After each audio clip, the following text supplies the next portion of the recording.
All right. I'm Linda Deir and I'm Ray Holley. Hi, everybody. Another Tuesday night. yeah. Each week in Linda's weekly guided insights, I ask my guides, what's the most important thing for you to know right now? We channel these insights the same way your guides interact with you in a personal angel coaching session with me. All coaching sessions are done with you on live video or over the phone. I'm the author of Guided, winner of the 2017 International Body, Mind, Spirit Book Award. My guided journey is the companion journal to Guided, and it's my fourth book and the work in progress version that's available as a free download on my website at lindadeir.com. And by the way, we're within a month of having this published on Amazon, the actual deluxe completed bound version. So we'll let you guys know about that. Tonight, the guides will be answering your questions about telepathy, the silent communicator. This was published today in Linda's weekly guided insights. As I'm reading the insight, listen to the messages you will be getting. Feel what that feels like. Write your realizations into part 3, the journal writing of my guided journey.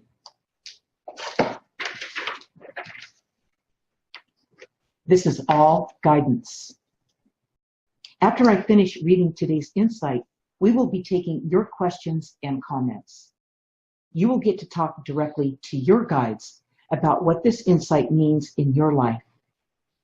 And to do this, type your question or comment into the Q&A box located at the bottom of this Zoom page about what this insight triggered in you. Ray will open the mic so you can talk with us and your guides. All right, telepathy, the silent communicator. Before languages existed, how did people communicate? How do animals communicate? Before there was even grunts and groans to communicate with each other, people somehow knew what the other person was thinking. This happened because of telepathy.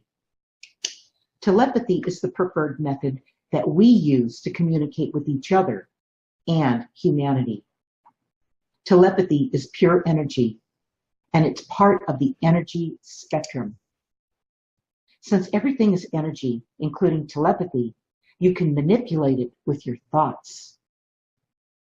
Have you ever just looked at a total stranger and had a feeling you knew what they were thinking? Perhaps they were thinking the same thing you were at the same time. This connection may cause a smile to come across each of your faces, or it could strike fear into one or both people that cause a physical reaction. What makes telepathy so important and powerful is that you can't filter it or alter its meaning and intention. Telepathy comes through just like it was created from the source. Try this experiment. In a crowd, look at somebody who has their back turned toward you. Send out a focused intention at them to turn around and look at you. Most times, provided your intention was focused, that person will turn around and look right at you. How did this happen? What did you do to make it possible for this person to receive your message, to turn around and look at me? You broadcasted that intention that contained... Oh, what was that, Rick? Nothing. Oh, I hear it come through the mic. Go ahead. Oh. You broadcasted an intention that contained a directive that they picked up on, and just like a radio transmission and a receiver. I heard it come through up there. I don't know, maybe keep going. When you think about it, the communication complications between people only started once language was created, and now interpretation entered the picture. What I'm thinking it might be coming through mine. How was it said? What was the intention? Was it said in jest or with malice? How about people who spoke different languages? Two people speaking different languages could yell at each other and both would get the message that the other person was upset about something. Even though they couldn't understand the language, they could understand the energy. Without even saying a word, people, especially two people close to each other or who are in a loving relationship, can communicate much more feeling and emotion by just being silent or just looking at each other. Telepathy is the preferred means of communication that transcends all languages in all dimensions between all sentient beings. Summary: telepathy is the purest form of communication. Telepathy requires no interpretation. Telepathy is the preferred method of all intelligent life to communicate with each other. How it works. How well is telepathy working in your life?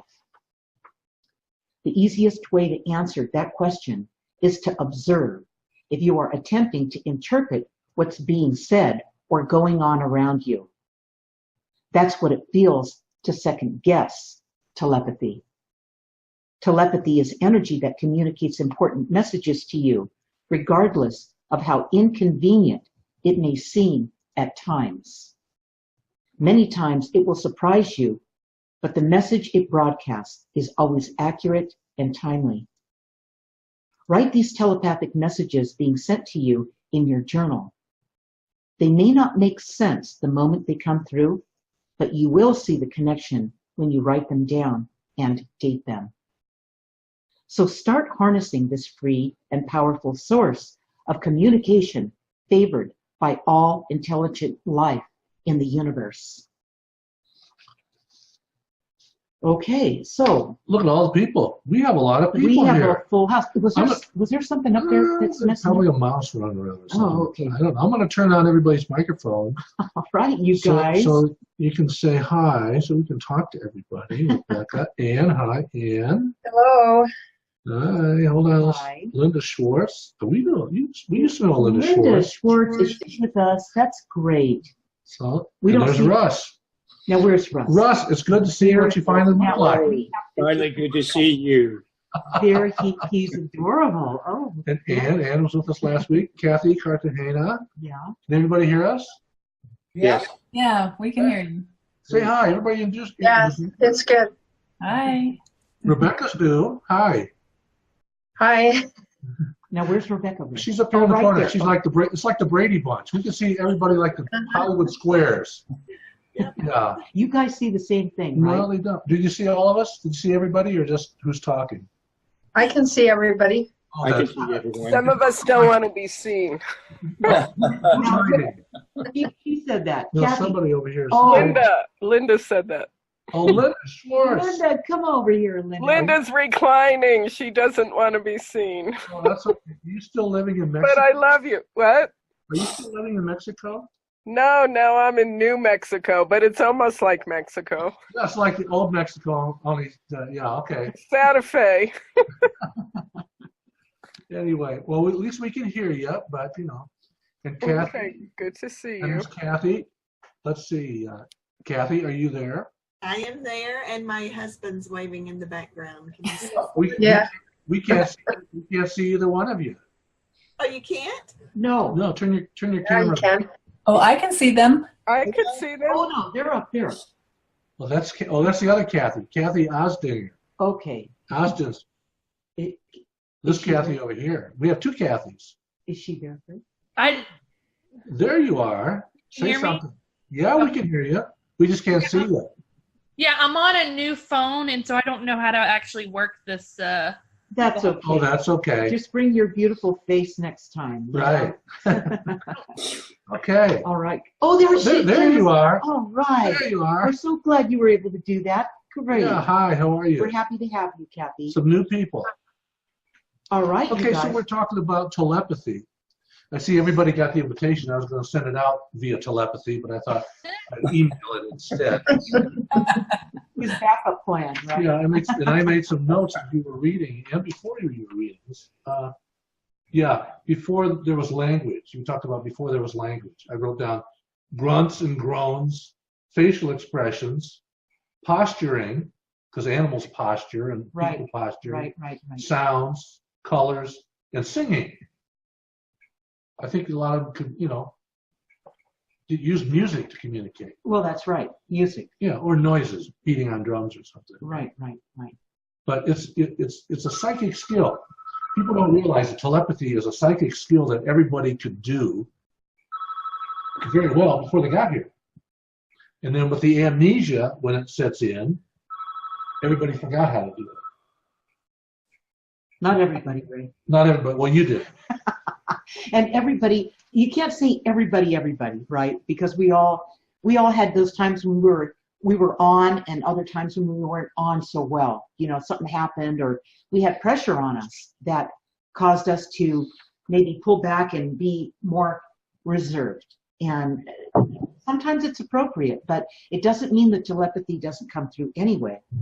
The key is when you receive the telepathy. Telepathy is energy. Let's say you walk in a room. Let's turn it around. Instead of receiving the telepathy, what about the energy that you put out? You walk into a room and nobody notices you. Okay? So I know that feeling. how do you know that feeling? What is that feeling?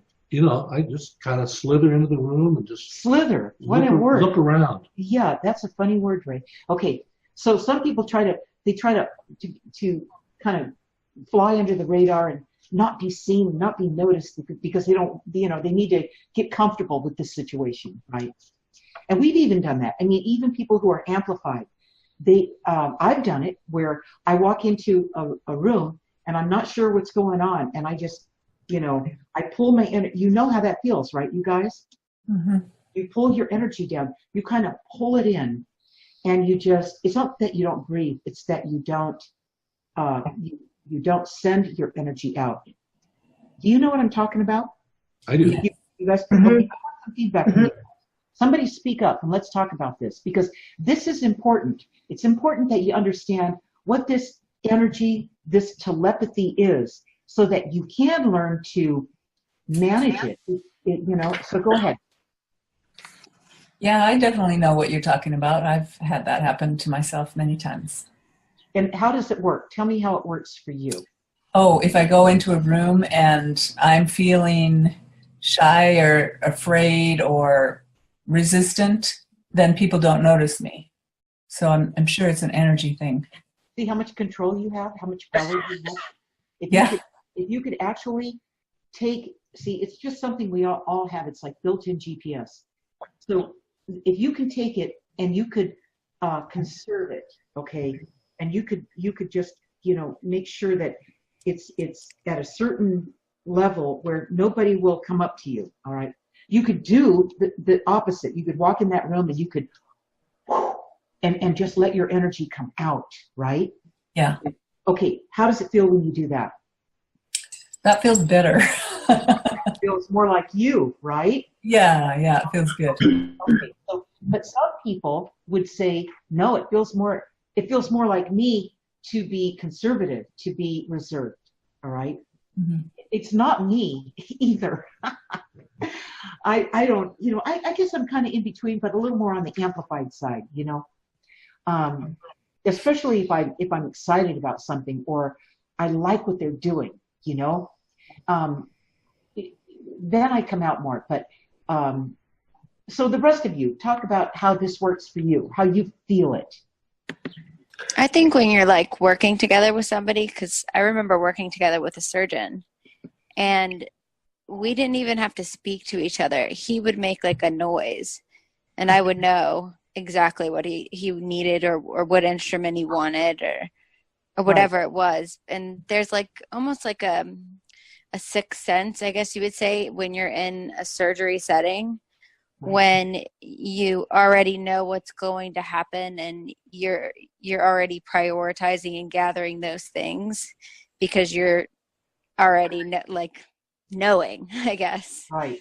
And you're skilled to do that job.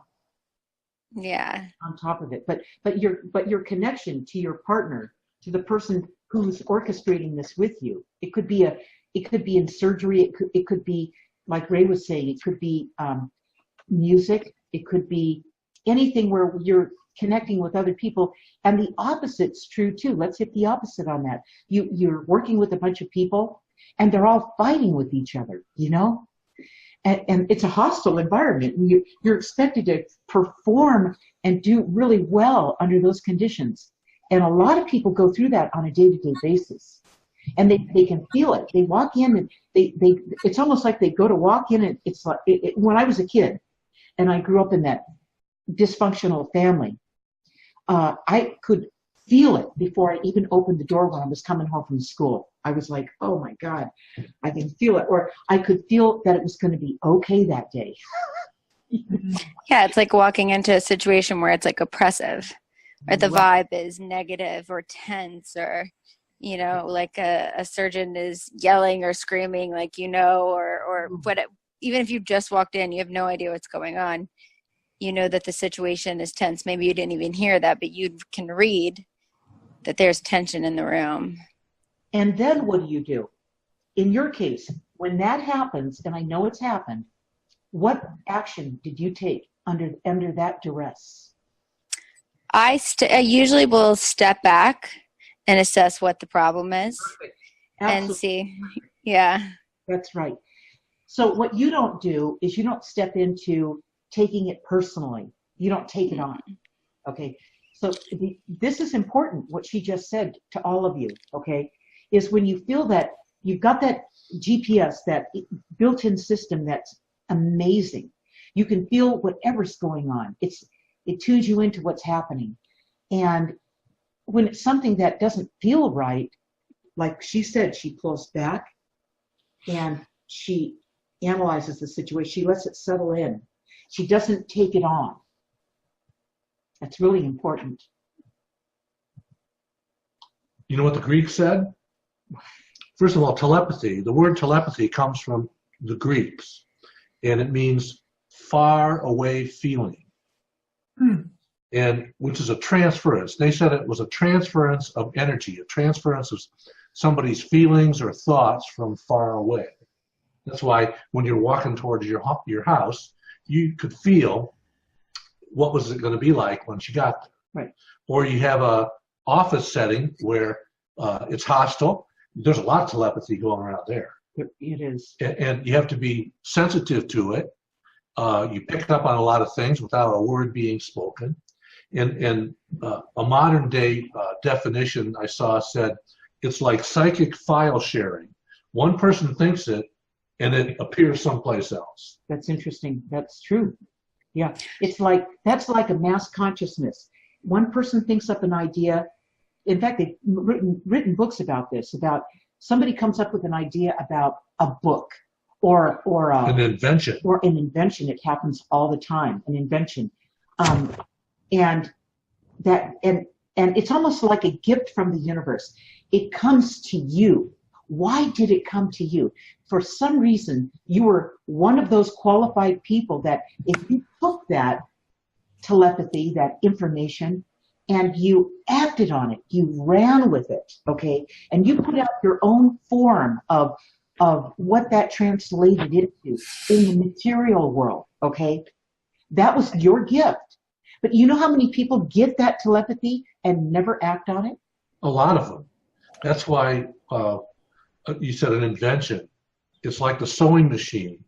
The modern day sewing machine was invented by 19 different people around different parts of the world. At the same time. At the same time. Right. And that was before there were any communications. I mean, what was it? It was the Morse code. That was about it. Yeah. So it wasn't that they all knew about, they were talking to each other like we have today with social media and like what we're doing right now. They didn't have that. But they all picked up on it, those 19 people. There could have been more people that connected with that but they didn't act on it. You see that? There's been a lot of scientific inventions, a lot of health-related things, books. You mentioned books. Right. Two, 3 people write the same book, same story, same setting, almost identical at the same time. Right, right. They just acted on it when they got it. Right, exactly. So you guys, go ahead.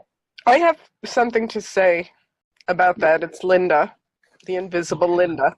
Well, yeah, okay. So I got this idea for either a screenplay or a movie. Well, anyway, some form of media. And I was going to call it Timeless.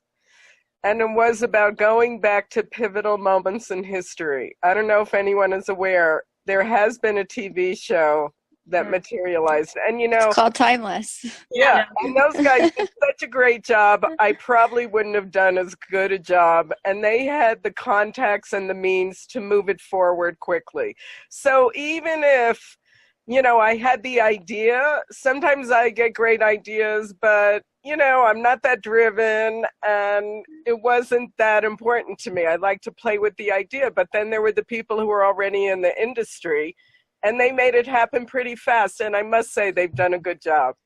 There you go. Yep. Yeah. There's been spin-offs of that too. They did like something with JFK and going back into pivotal moments like that. Like they've actually done spin-offs of that exact same thing. I mean, it's not a spin-off. That is the nature of the show where they go back to pivotal moments in history. And I got the exact same idea, you know, a number of years ago. But like I said, you know, you have to prioritize, which is it.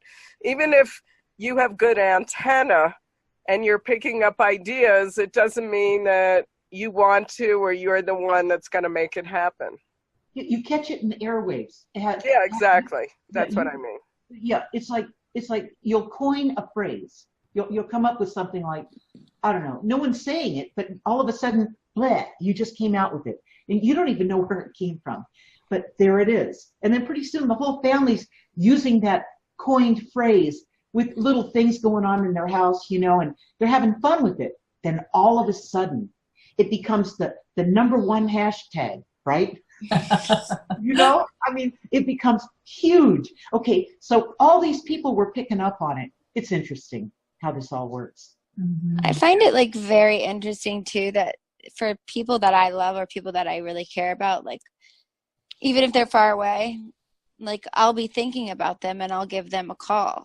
And it'll be like, you know, I have a dear friend of mine, his name is John. And there was just one day I was driving on the highway and I was like, I should call him. Wow. And he told me that his grandmother died. Oh. And there's always these moments where they're like, I was just thinking about you, or, you know, something like that. Like I feel like I tune into people that I really care about.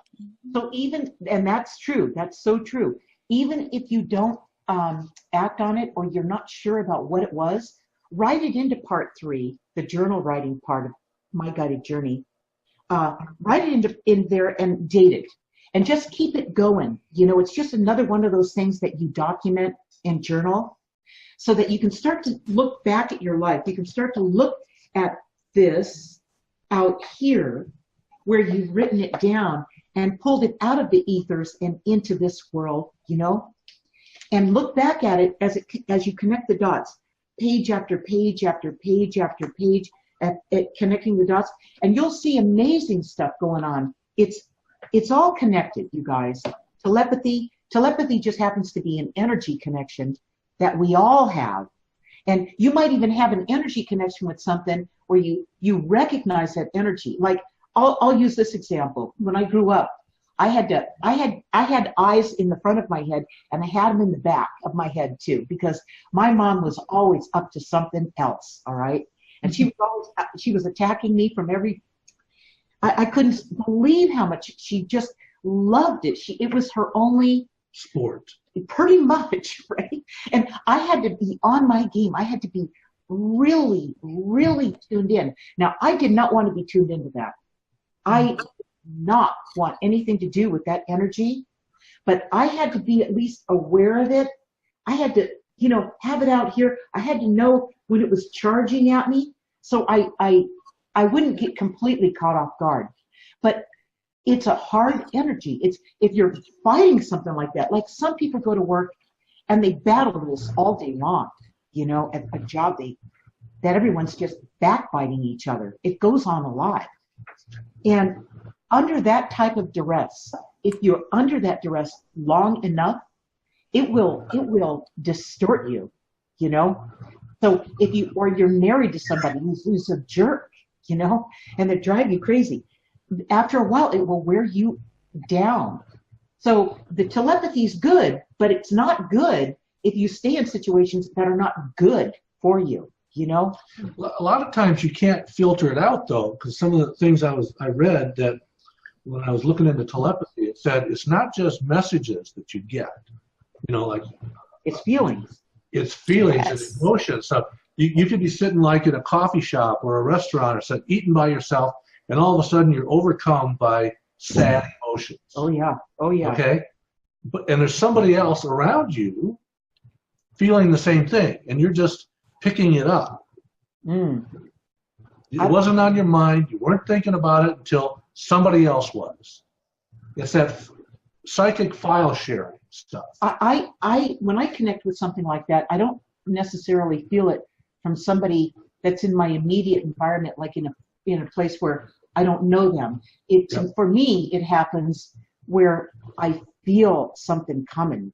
Okay, it's like, oh my God, I don't know when this is going to happen or what is going to happen. And sometimes it's really, really a good feeling. It's like, oh my God, that, or you know it like when you have a dream and it's an awesome dream.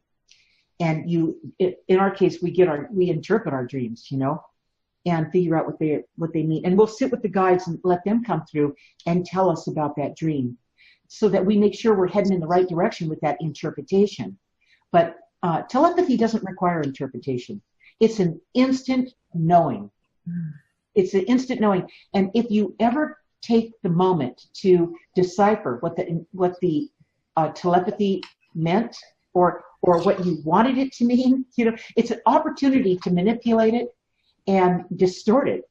So that's why another reason, the minute it comes through, write it into part 3 before your filters have a chance to play with them, you know, and turn them into something that's more tantalizing. Yeah, you're right. It doesn't. If you're picking up emotions, you don't have to. They don't have to be around you. It could be a friend that's on the other side of the country. Right. Exactly. And all of a sudden, you know, you feel really happy about them, or you're thinking about them, and you know. Yeah, you just. And they call you up, and they're real happy, and you know, Publishers Clearinghouse just came up to their front porch. So, and you picked up on it. You guys go ahead. What do we have? How do you teach a young person to not be so empathetic? My grandson is, he's very in tune and he picks up everyone's emotions, and I don't know how to, I'm very empathic as well, but I've learned how to handle it. Right. I don't know how to teach him how to handle it. How old is he? He's 6. He's 6. He's perfect. Wow. Okay. Do you have this, My Guided Journey? Yes. Okay. Yes. Print out part 3 for him. Just part 3. Okay. And print out, you know, several pages and put it in a little binder for him, you know, and put his name on the front of it. Make it feel like it's, you know, he's got a connection to it. And then help him when he goes through this, when he experiences that again. Sit him down, open that journal up, open it up, and say, okay, teach him to harness this power. This being empathic is powerful, all right? But it's not working to his benefit. It's knocking him down. Right. He's got to harness this thing. He's got to grab the reins of that horse and ride that horse like he's supposed to ride it, okay? Mm-hmm. And the only way he can do it is you need to help him learn how to write it in there. All right. And on the page for My Guided Journey, just as a recap, there's where you got this guidance, okay, where this information came through. And it asks, did it come through a dream, when you, at waking, in the shower, washing your hands, from a song, a person that walked up, daydreaming, you know, other. And it makes him answer these little questions here. He'll get good at it. Have him answer all these questions, and then have him write down what it was. And then on the back, it talks about write down how this felt, you know, and have him describe it, and write down what you realized, and then write down what you did to take action on it or not, all right? What kind of action you intend to take on it, and let him work through it. If you teach him to start doing this, this kid's going to blow your mind. Yes. Okay. Yeah. This is what this is. This is advanced learning. Now tell me how sad that is. Seriously, I mean, think about it. We're not taught to harness this, to embrace this. Yes. What's up with that? You know, that's messed up. So he gets his hands on this thing and he starts working with it all the time, and he keeps it in his journal, and he's got it where he can look from one time to the next, to the next, to the next. This kid is going to be so far ahead of the game, it's going to be unbelievable. That is what you do with this child. Okay. Good. Yeah. I'm very glad that this is the subject this evening. I feel very sensitive when I go into a group, and I think I'm feeling the energy. I've never identified it as telepathy, and it sort of put a new slant on it for me, and I appreciate that. Now this is regarding what? How did he start out talking about this? Feeling it in a group. Oh, I got it. It's mysterious in a lot of ways, Russ. It's random energy. It's not something you can be selective about picking up. Right. You pick it up all the time. It's always buzzing around you, and you don't have to think about it, and you can't really put it under a microscope and study it. Yeah. You just feel it. You just hear it. You just and the people who are really empathic, they get really upset a lot of times when they're around somebody else that's really sad. Yeah. They can't control it. Yeah, it's really painful. And Russ, what you need to do, you need to take the same advice that 6-year-old I gave the 6-year-old. Mm-hmm. And you need to start writing down what this is, because this is a power. This shouldn't ever hurt you guys. But when you're empathic, man, it can beat the tar out of you, and it's not supposed to do that. It's supposed to, when it does that, because you're super, super hypersensitive, you're just a superstar, you guys. Write it in here so it doesn't control you. All right? Right. Yeah. You got to learn to harness this. These, a lot of the intuitive powers and psychic energy, like Ray was talking about when we started today. Yeah. A lot of this is people push it away because it seems like it's overwhelming how you go about, really making it work for you and managing it in your own life. Mm-hmm. And what part of it, like you'll get all this information. It's going on all the time. The guides call it broadcasting. They're always broadcasting guidance to you all the time. And so how do you pick and choose the stuff that you want? Well, how do we do that? Pardon me? How do we do that better? You stuff that we want. You write it in here. See, you guys are not used to doing this. You're not used to tracking that 6-year-old. That 6-year-old's going to start tracking what's going on with him. By the time he's 7 years old, he's going to be a master at this, okay? You guys all missed that curriculum. We all did. Nobody ever taught us any of this. This is where you have to start doing it. It seems kind of maybe funny or silly or boring or slow, to write it in your journal and keep tracking it and writing it in part 3 and dating it and keeping it together in chronological order. It seems kind of like, seems like it takes a lot of time. I'm not into it. Well, as long as you take more time to go there and do that, the longer you take to do that, the longer it's going to take for you to harness it, all right? So just, step up and start writing it in there, and don't worry about what you wrote one day or another or even a week from then. Look back on it in a month from now in its chronological order, in its sequence. And you're going to start to see some really intelligent information in there. And you're going to see what you want to utilize, what you want to run with. Mm-hmm. It's you know what it is, you guys? It's so easy. It's just so easy. It sounds too easy. That's what makes it hard. You know, I might have jumped ahead of myself there. I said, you can't, it's random. It's always coming in at you from all directions, and you can't study it. Well, you can't study it until you write it down. Right. Once you write it down on a piece of paper or in your journal, and you look at it out here, now you brought it into this world. Before your mind started to judge it, to pick it apart. Right. Because it, just like they said, telepathy is it comes straight from the source, just like it is, without having to be interpreted. All right. If you're interpreting it, then you are, how did I say that? When you interpret it, you're not accepting it. No. Okay. When you limiting it. Yeah. Let me get the exact thing I said here. I write the ends on these, so it's okay. When you go about interpreting the telepathy, now you're in the process of second guessing it. That's what you're doing. Say that again. When you go about taking the telepathy that came through as pure information straight from the source, and you start to interpret it, well, what does that mean? Why now? What is this? Okay, and you start going through all these gyrations in your mind. That makes sense. That's when you start second guessing it.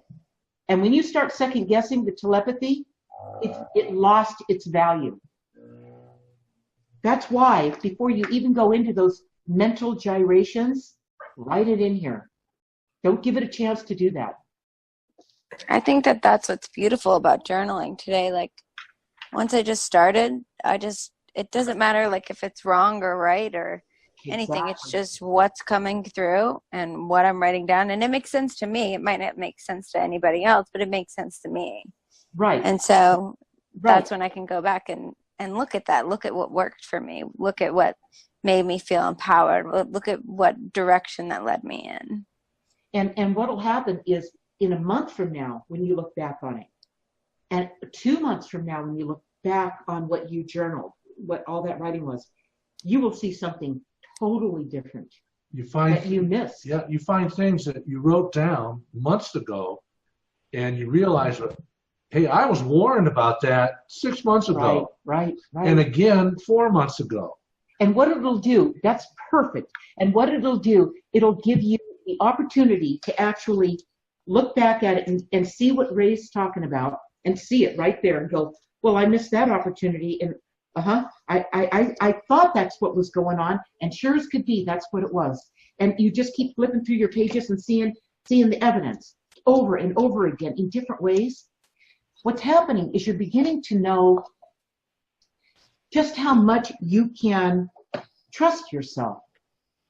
You know, until you write it down and you can reflect on it and see it as time goes by and how life played out, like what Ray was talking about, and how that interfaced with that telepathy that you wrote down before your filters got a hold of it. You're overthinking it and you're wanting to dissect it. It started taking over. When you see it like that and you look back, you're going to go, wow, now I'm beginning to get a grip on myself here, and I like it. I can trust my intuition. I can trust the telepathy that comes through. I can trust the energy that I feel hitting me, and I know it's true. Now, how do you take it from there, right? Now that we know all this and we know how it comes through and we know how to harness it, all right? What do you do with it? How do you dance with it? All right. How do you guys do that? What do you do? Well, I think when you're in a situation where it's a social gathering, personally, I know when I look at people whether or not they're, like it's almost like an unspoken, who an alpha is, who is kind of breeding a negative vibe to you, or the people that are, you just look at them and you tend to avoid the people that are kind of being snotty or trash talking or whatever, and you go to like you know what I mean? Like I was just at a pool party the other day, and and I was listening to these girls just bicker back and forth, and I was like, I'm getting away from that, Yeah. and and just find the people that you get a lot, you relate to, you connect with, and spend the time with them. To me, because I learn more about my friends that way. That's the shortcut for sure. That's the way. If you're not living under conditions that are bad, where you're a kid and you can't get away from these people, that's a bad situation, and there's a reason for everything, you guys. There's no accidents, and there's nothing happening to anybody. It's all happening in a way where we're supposed to learn from that. We came in and planned the whole thing, which is crazy, but we did, and we're supposed to come out of it better, even under the worst of conditions. We're supposed to come out of this getting what we came here to learn. And this thing with telepathy, this thing with knowing things before they happen. That's what telepathy is. You know the energy before it walks up to you and starts talking to you, like what Nicole was talking about. Yeah. And you know what it is. You don't always like it though, right, Nicole? It doesn't always feel good.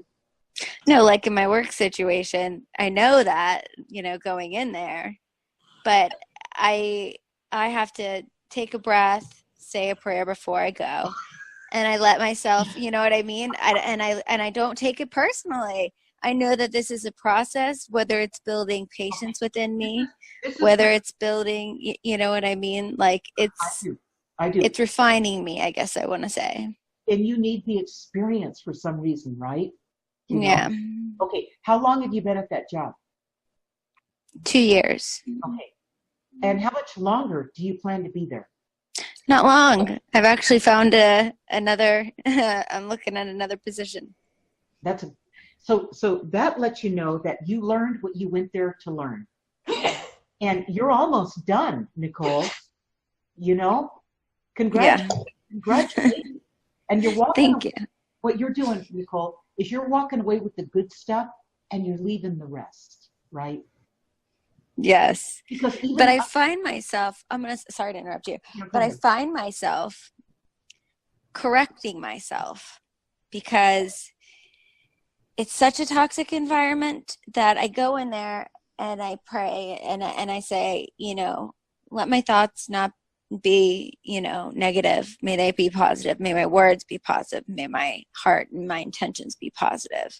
So I go in there with the thought of not wanting to talk dirty about somebody, but then like somebody screws up or somebody really just does something terrible, and then you're like, oh boy, this guy, like, and I've got to stop myself, and I get mad at myself because I almost like I kind of might say something and then I'm like, no, wait, no, don't say it, just don't say anything.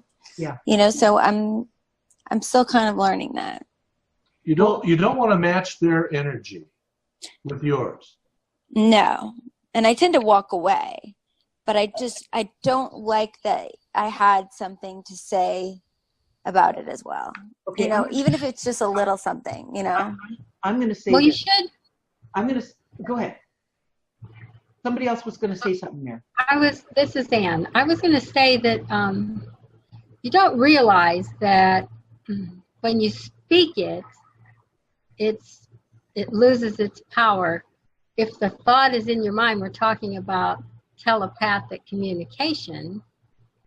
If what you're thinking and you wish you would have said something but you didn't say it, you just held it in your mind, you're telepathing it to that person, and whether they acknowledge it or admit it, that's right. They got what you were thinking. That's right. And you'll see a subtle change in their demeanor. Yeah, even if they act like they didn't get it, what Ann just said is absolutely right on, Nicole. Even the unspoken word is even more powerful if the thought is. Yeah, it's true. That's what telepathy is. It's more accurate. Telepathy There's no way to misunderstand it. The only way you can misunderstand it is if you get the telepathy and then you start to argue with it and start bargaining with it and you start manipulating it, and pretty soon it's not telepathy anymore. It's a bunch of bleh, you know. It's not useful at all. You're kidding yourself is what's going on from that point forward. So you take the information, telepathy gives it to you. It gives it to you as the raw truth. It's a brutal truth. Okay, it is any way you want to look at it. It just gives it to you in one big chunk, and there it is. And to keep yourself from going into those old energies where you start, you know, praying and doing whatever, Nicole. Okay, Yeah. right. I just don't want to like hurt somebody's feelings. I know. By... But see, this is also something that you need to harness. Worrying about hurting somebody's feelings is none of your business. Did you know that? I know, but they're probably already getting it themselves, and I'm not trying to add to them. Their feelings have already been hurt, or they wouldn't be going through all this negativity. Their feelings have already been hurt. They're dragging it along with them like a leg they're dragging, all right, from some other time in their life that they haven't healed. Okay, so they're already feeling bad about themselves. What I think you're saying, Nicole, is you don't want to add to the pain they are already in. Right. But So, you also don't want to compromise who you are. Right, exactly. To cater to their feelings. And that takes me to the next point here, where I was going to go with this. When I was a kid, and the family I lived in was ridiculous. I had to come up with inventions, literally, to figure out how to get away from it, so they wouldn't go looking for me and, you know, try to punish me or turn it into something it wasn't, constantly doing that, and kind of just disappear and get back to me and get back to my peace inside me. When I finally got out of that family environment, I'm telling you, it was so traumatic, me feeling what it felt like not to be walking around on eggshells and being careful, because I could feel everything going on, right? I had to, or I wouldn't have survived it. Literally wouldn't have. It's like somebody that goes to, a soldier that goes to war, and if he's not intuitive and he's not, you know, listening to his gut, he's not coming home, you know, like the rest of the guys. He's coming home in an unfortunate way. So you just have to, you can't, my point is, you can't stay in these situations. If the telepathy, the telepathic communication you're getting, the vibe you're getting from everyone around you is that, or most of them, is not in tune with you, then at some point it starts to damage you if you stay in it. All right? So you've got to get away from it. I have a comment. Yeah. Linda. Okay. Yeah. So I know that psychics have mostly honed our skills in dysfunctional families, so that kind of goes without saying, but not to the extreme that you went through. But I guess because, you know, I lived in big cities and dealt with a lot of stressful situations, I was trained to always put up protection and shields. And I would suggest that to someone like Nicole, like you're going into a situation and you put down your shield, whether it's impermeable or semi-permeable, so you're protected, but you could still receive your intuition. Because you're also in these places to bring positive energy for a while. He's right. Yeah. But it isn't to say to stay there. But like, I don't go anywhere if I'm going into a group situation, if I'm being mindful. I don't go anywhere without my shields down. And, you know, sometimes you have to be somewhere, go to an event, and, you know, you get there and you're in stealth mode for a little while till you decide who you want to interact with and if you want to be seen or known and by whom. But I think that the thing that all of us psychics and empaths have is the ability to visualize and create shields and put your bubble around you, or whatever you want to call it. I mean, that's kind of psychic defense 101. Yeah. Do you guys feel what she's talking about? Yes, Yeah. absolutely. But I think in this, like for today, like there was a brand new student kid that was a scrub tech, and he messed up royally. And I wasn't going to make him feel any worse because he was learning. Yeah. And so like there was, a curve, and I think there was nothing useful to say other than to try to help him learn from that, but not tell him like, oh, you just really screwed up. Like, you know what I mean? I think he already knew that already. Exactly. So it's not that I just didn't want to beat him up over it. Yeah, that's the only way to treat that situation, I would think. Not everybody would probably do that though, Nicole, It's hard on the kid, golly. And, that doesn't help people. That making a person more nervous, I'll tell you, if they were working on me, the surgeons and stuff, and they've got this kid in there handing them the tools or whatever, and they made him nervous, I wouldn't want that kid in that room if they were working on me. Well, luckily he had somebody else that was training him, but it was just like one of those little things that he did wrong and he messed up and wasted, and it was just more of an inconvenience, and he felt like an idiot, you could tell. So I wasn't going to make him feel any worse than what he did. And I just want to say this one. Ray wants to get to another question here, but Nicole, there's something going on with you where you're building up everything you need to get you where you're going, to get you ready for where you're going to be. All right. Mm-hmm. And are you keeping your journal up in part 3? Oh yes. Okay. Oh yes. You just keep on writing in there and keep dating it and keep it going. Okay. Because this is going to get you. If you're going to get where you're going anyway. This will just get you there sooner. I have a question about that. Yeah. With the guides, sometimes I feel like they are holding back, like, because I'm ready, I'm go. I want to learn. Let me learn it all. Like, give it to me, and I feel like they want to step me, like grow me, I guess. I don't know how to articulate it, but like you're not ready yet. Like they're taking you through the motions that you need to go through. Right. And but they'll tell me, like soon, like, right, soon you. Right. But you're going through the part that isn't the fun part. All right. And there's always that part, you guys, where we have to hone our skill, and the guides know exactly what you're ready for at exactly the right time. Now you have free will. They can't make you go there.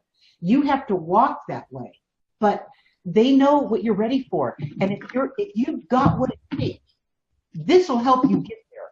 This will help you get what it takes. You write it in here so that now you've documented it and it's out of here with all its confusion, and it's on paper right here. What's that, Ray? And you can study it. Right. You can look back at it. Rather than just worry about it and try to second guess it. Otherwise, it keeps building up and building up and building up, and you don't remember where it started. This is how you're going to remember it. This is how you're going to reflect on it. This is what's going to get you there. What did I say? You're going to get where you're going. This will just get you there faster. Right. That's the map. That's the map that shows you step by step. That's right. Okay, Veronica, we didn't forget about you. Okay. Veronica says she's getting strong urges to move again. Yep. Is this guidance or it's just another distraction? All right, Veronica. We're gonna let your guides talk to you about that. All right. Okay. Because that's a question that only they know. And like always, whenever you want that guidance, you want to make that connection. You always breathe. There it is. I caught that breath. It's that breath, like that yawn breath. It feels so good. It releases everything. And you're just open to the guidance, all right? Nothing's in its way. No resistance. Your angels are here with us now, Veronica. And they know what's going on with you, and they're going to tell you what they see, and here they go. We love to see everyone breathing. Breathing is the rhythm of the universe. It's the refreshment of the present moment. You breathe in the new, and you breathe out the old. When you see a room full of people who are stressed and you are picking up on their vibrations telepathically, you will notice that nobody is breathing deeply. They are all in a state of shallow breathing, almost like they're on some type of psychic life support. I love it. I love how they explain it. It's so amazing. You cannot communicate with them until they start breathing. So if you want to get them in tune with the present moment, you start breathing deeply, in and out, and in and out, and see who picks up on your action telepathically. Now, Veronica, you want to move. You think it's guidance, or were you thinking about moving and just called it justification for the outcome you wanted to see? Exactly. So what? Sometimes I have a problem with knowing when I'm getting guidance or telepathy, or if I'm making stuff up. Okay, what? So come back. That's why I was asking. Right, come back. Oh, they're going to finish this. Here they go. Everyone is overwhelmed throughout their life by making stuff up. They do it in order to justify the direction they are moving in life, or justify how they got to the situation they're in now.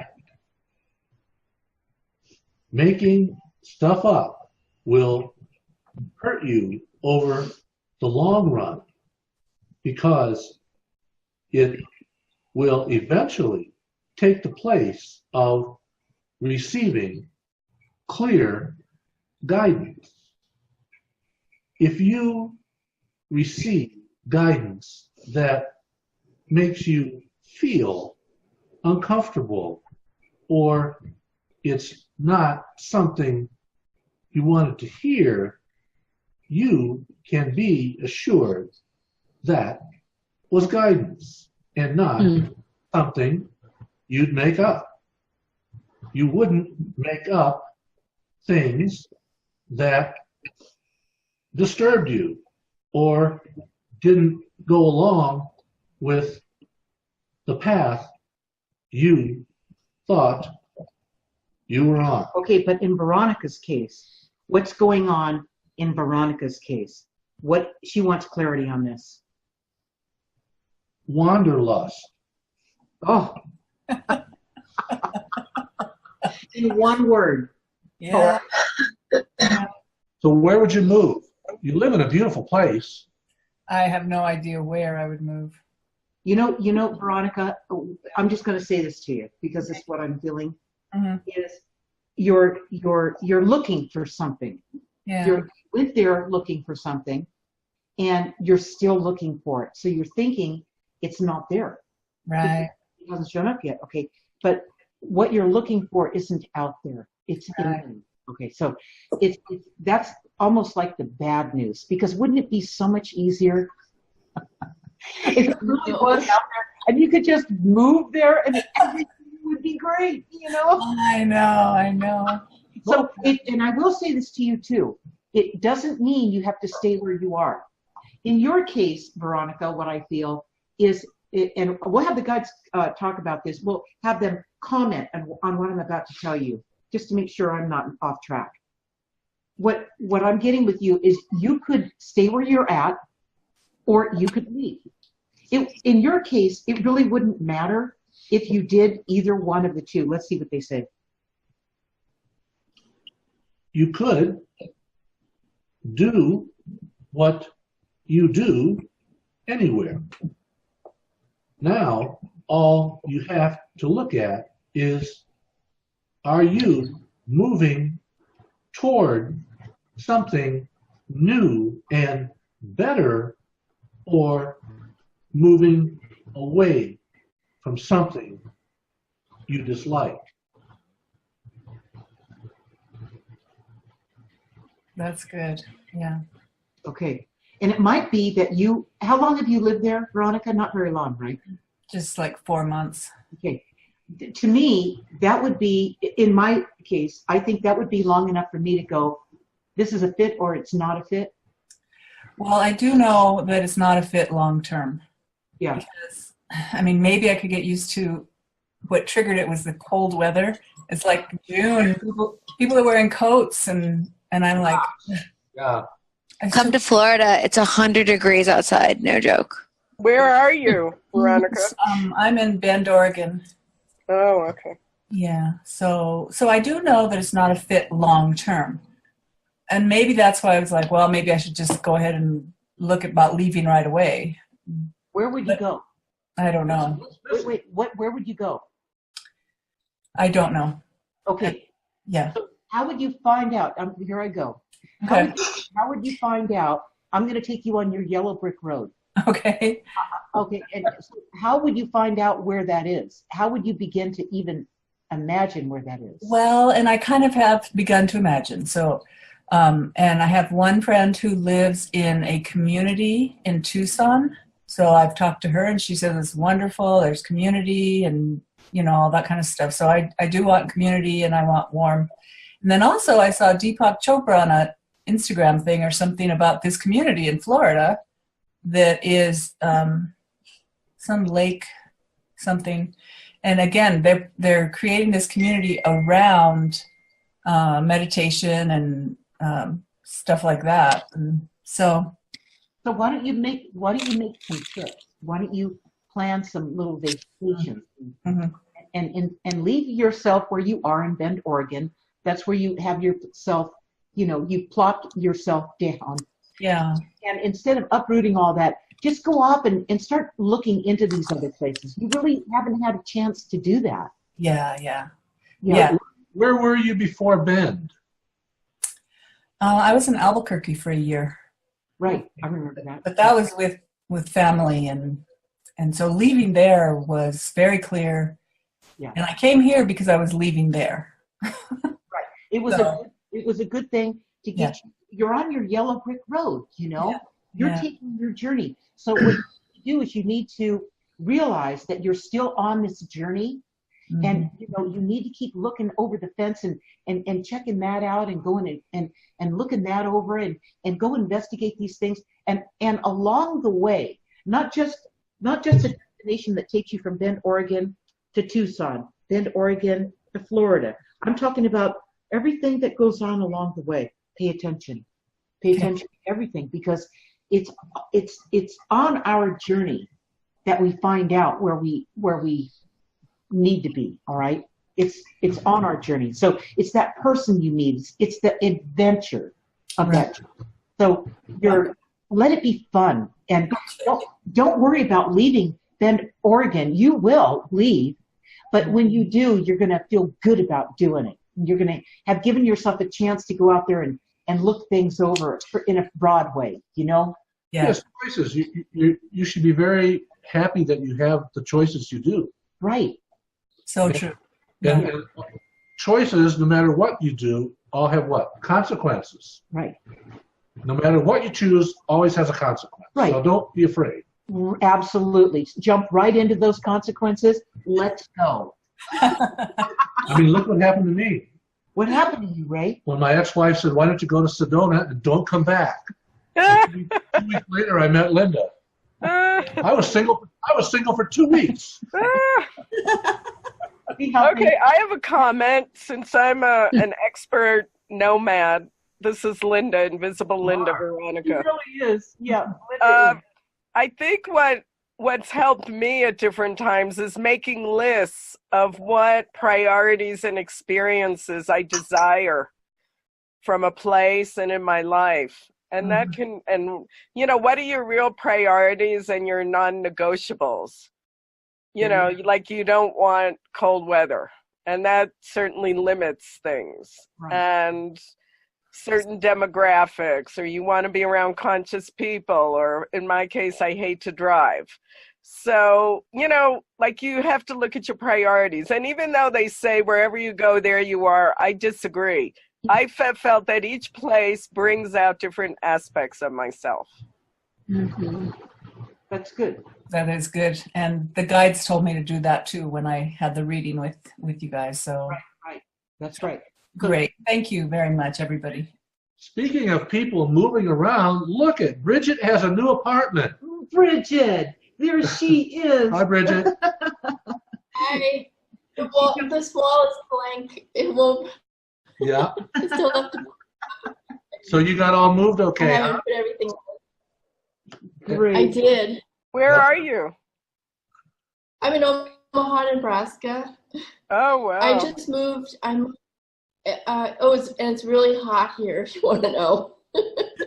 Really hot. Humid, huh? Yeah, very humid. Evening today. Well, that's But, right, because Nebraska is in Central America. It's hot in Central America. He's It's full of what? crap. It's hot in Central America. You know, Nebraska, Kansas, that's Central America, isn't it? That's true. That's true. That's true. Like Honduras, Costa Rica. Okay. Don't listen to him. He's full of your legs there, Bridget. We're glad you got moved. Yeah, me too. I'm still I'm still, not completely settled in my head. It's nice to sit down. Yeah, no kidding.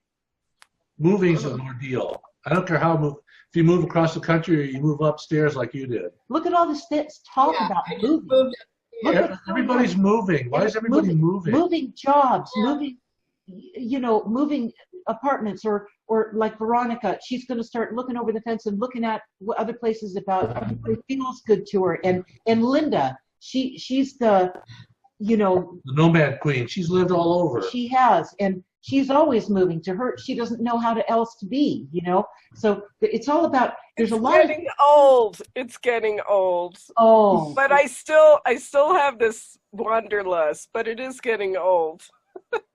Well, you have a lot of stories there of all the places you live. I know. That's book 2 if I ever finish book 1. And Mona, hi Mona. Hi. Turn your There camera she on. We can is. see you. Now we can see her. I don't know how I got in here, but some magic Luck of the way. draw. You figured it out, I Mona. think Well- the guide wanted me here now. I saw your message and I saw you were waiting in the wings there. So what other questions do we have, you guys, on the topic of telepathy, and what questions do you guys have around it? I like Veronica's question about, I don't know if it was my telepathy or if it was my wishful thinking, type of thing. But I think in your case, Veronica, I think that you need to go out and explore, and your wishful thinking will turn into clear thinking. And then as you're receiving the telepathy, you realize it's there. That's what it is. That's working through you. You won't have this other part of you that's so confused and unsettled, okay, that it interrupts the telepathy. It overpowers the telepathy, okay? The frustration can overpower the telepathy. You see? Mm-hmm. Yeah, you get to a point where, oh, I'm just not going to, it's like you're looking at cars or new houses, and I'm tired of looking, I'm just going to buy the next one I look at, you know. You get tired. Here's what'll help. If you're thinking about moving, one of the best things you can do is go to Netflix and start watching travel videos. You can travel 5 different places every night until granted, you're only going to hear about the good things at those places. Exactly. I'm not going to tell you the bad things. But, right. Yeah. And there's a lot of groups, travel groups on Facebook that you can. Yeah, that you could interface with and get some real reviews. Get some real answers. That's true. There's something called Nomadtopia, but that's mostly for expats. And the other thing I would suggest to really get to know a place is to house sit there. Oh. Yeah. Mm-hmm. Yeah. I have a question about telepathy. About telepathy. Oh, telepathy? Go ahead. Okay. What would my guide say about refining or clarifying my telepathy? Is there any area that I need to tune in more to? And that's a good question for your guides. And the answer you're going to get, you're going to go, oh yeah, I knew that. And here they go. We would like you to work on your feelings when you receive telepathy. How did it make you feel? Do not just judge what you heard. Right. Okay. Ooh, that's a good one. All of you, how did that telepathy make you feel? Now, they talked about that in the insight when I read it today, but you need, when you write it into part 3, it asks you how it felt. That's going to help you so much to understand this process as you're working through it, how you felt. And in your case, Nicole, I see that what they're doing with you is they're helping you not be such a sponge, okay, and just suck up all this energy and all these feelings and everything that everybody else is going through. They're working with you to get you to identify it, see it, notice it, feel it, but then to write it down. You've got to write it down, because until you write it down, you're not going to be in it with them, okay? You might say right now, oh no, I'm not going in it with them, but you are. You're going in it and out of it, in it and out of it. You're kind of not in it, but yes, you are, all right? You're trying to hone your skill here. And when you learn to do that, when you learn to manage this energy that's really to your benefit, your guides are going to place on your path an event that you're going to step into, and it's going to create a whole new life, because now you're ready for it. You see? So the word that I keep getting from them is that building resistance, like building up the resistance for dealing with, because I am such a sponge, like of emotions, or if somebody's like passive aggressive, and they're building up that resistance so I don't take it personally. Like that's what I keep getting from them. Okay, I'm feeling something different for you. I'm seeing them. I'm going to use the word maturity. That's what it is that you are natural at. This is who you are. You can't stop being who you are. And taking it to a level of intelligence that now you've got this power that you've harnessed that you can. It's going to put you in a whole new line of work, is what I want to say. That's what it's going to do. Let her guides just say what they're going to say to her, Ray. Okay. And then you're going to know what this is. Nicole. when you hear guidance. Take a look at your initial feeling before you allow your mind to think it over. Your mind releases chemicals into the brain that change your feelings and produce physical effects like movement or other thoughts that weren't there initially. So run with the initial feelings and don't start thinking it over. Right. Write it down. As soon as you write it down, you write it in here, just like it happened, in its raw, pure truth. Okay, you write it down, and you don't analyze it. You don't pray on it. You don't worry about it. You don't think about it. You just close the book and you move on with your life. All right. What you're going to have is you're going to have a whole repertoire of events that happen in your life, and you no longer engaged. You just documented it. You took dictation. You wrote it down, and you stayed out of it. All right. And when you look back at that, you're going to see a maturity. You're going to see something that you can use. You're going to see an intelligence that overrides everything in the way that you tried to analyze it and think it through.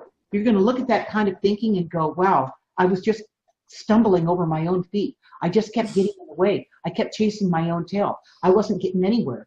This is what will get you there. But you got to write it down the way it happened and then stay out of the way and leave it alone. All right? Yep. And you're going to, Thank you.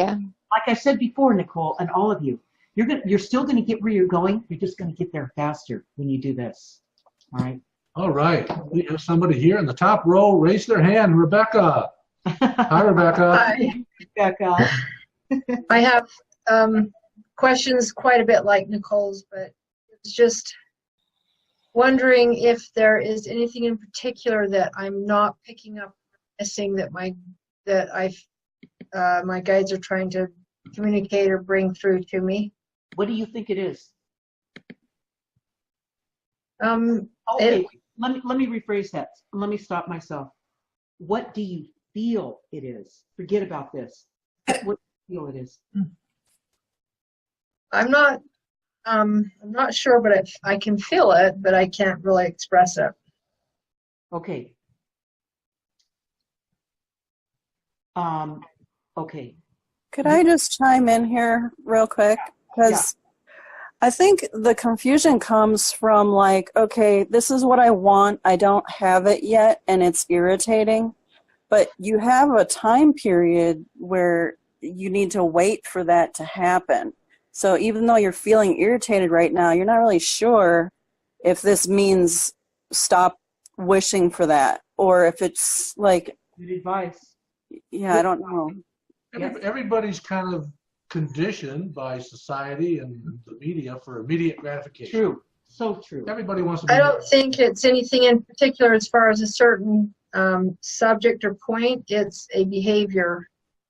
It's some kind of ability or recognition that I feel like I'm right there, so I might not realize it. You mean for yourself? Mm-hmm. But just as far as accepting the communication. Right, that's a good one. Now there you go. You've got to be able to handle what's coming through. Let's clear the air for you, okay, Rebecca? Okay. Let's let your guides come through and just give you just a fresh look at this. And here they go. Hi, Rebecca. It's nice to be here with you to clear this up. What is it that you feel is a void in your life? That's a question. And my computer's a little bit slow. What was the question? What do you feel is a void in your life? That's a good question. Just, I guess, the clarity and the confidence in the connection, I guess. I think they're looking for something less profound. Okay. Less profound. Yeah. There you go. That's good. They're looking for something like what is missing in your life? What's the void? Where's the gap? Where's the hole in your soul? What is driving you crazy? What is it? I guess just I feel frustrated because I feel like there is a film or a block or something that disturbs my ability to see. Okay, so she's blocking something. Okay, how long? That's the only. Good, I like just it. Would like to have. I'm agitating you so you can get in there and find what it is. Okay, it's only through that aggravation, that agitation that we finally find it, right? Okay, how long have you felt like this? Quite a while. For years, I right? felt like this a long time. How long? Pardon? How many years? Off and on, for most of my life. That's what I thought. Most of my life, off and on for most of my life. Very, very few times I haven't felt like that. Right, I can feel that in her. Okay, so this is a lifelong question, is what she has. Okay, so it's a lifelong question that you have, and if I was to rate this on a scale of 1 to 5, 5 being the most intense, how intense does this feel for you? Usually at least a 3 and often 4 and 5. Wow. Okay. Wow. Okay. So this is no big secret. You guides, her guides, they know what this is in you. That's how I feel. They know, but I would like to know. But she continues to be clueless about what this is. Can you tell her what this is? We can only present you with ideas or events for you and your curiosity to pursue. If we told you what to do, we would be eliminating your free will. Now, when you combine this with sometimes we are not respecters of your convenience, it can pose a quandary. The next time we plant an idea or event in your mind, we want you to not think it over, not second guess it, just take action and move that direction. Okay, so I'm going to say to you that you've been in a lot of resistance and you've been playing it safe, right? Okay. Probably. Okay, so it's now debilitating in your life. It's gotten to the point of you got to stop it. Okay, so what are you afraid of when you step out of this? What is it that bothers you?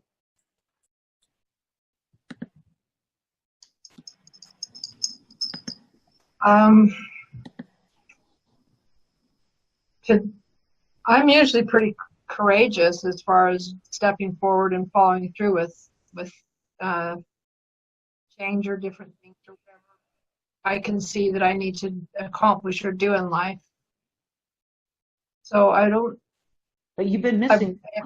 I guess mainly oftentimes I have a lot more clarity or ability when I'm trying to accomplish things on behalf of someone else, but I have never really taken steps towards trying to. Okay, there you go. Okay, so you've been spending all your time in somebody else's sandbox, putting money in somebody else's bank account instead of your own. My computer didn't catch that. I didn't hear you. Okay, when you invest your energy in somebody else so that you don't have to do it for yourself or you don't have to look at stuff, it's like taking your energy, your money, and putting it in their bank account. And then you're broke all the time. It feels. And you wonder what the heck's going on. How come I have this hole in my life, right? Well, you're investing all your energy helping other people. Okay, you need to start taking the money, your investment, your energy, and who you are, and putting it in your own bank account. I'm using that as a metaphor, and start investing it into you. Now, when you do that, what's going to happen, Rebecca, is when something doesn't work out, or it's not exactly like you thought it was going to be, you only have you to blame for that. Yeah, that's true. It's the best thing, because when you're the only one that you can blame for what could have been better or whatever, okay, you are also the only one who can fix it.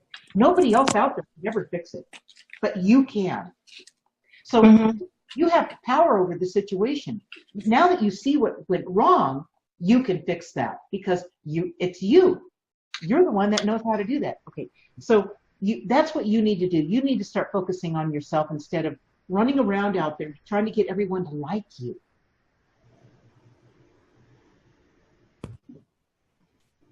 Yeah. I can see that. Okay, so that's what we need to work with you on that. And do you have the journal, My Guided Journey? Yeah, I do. Okay, what will help you, and all of you actually, is part 2, taking the journey back in part 2.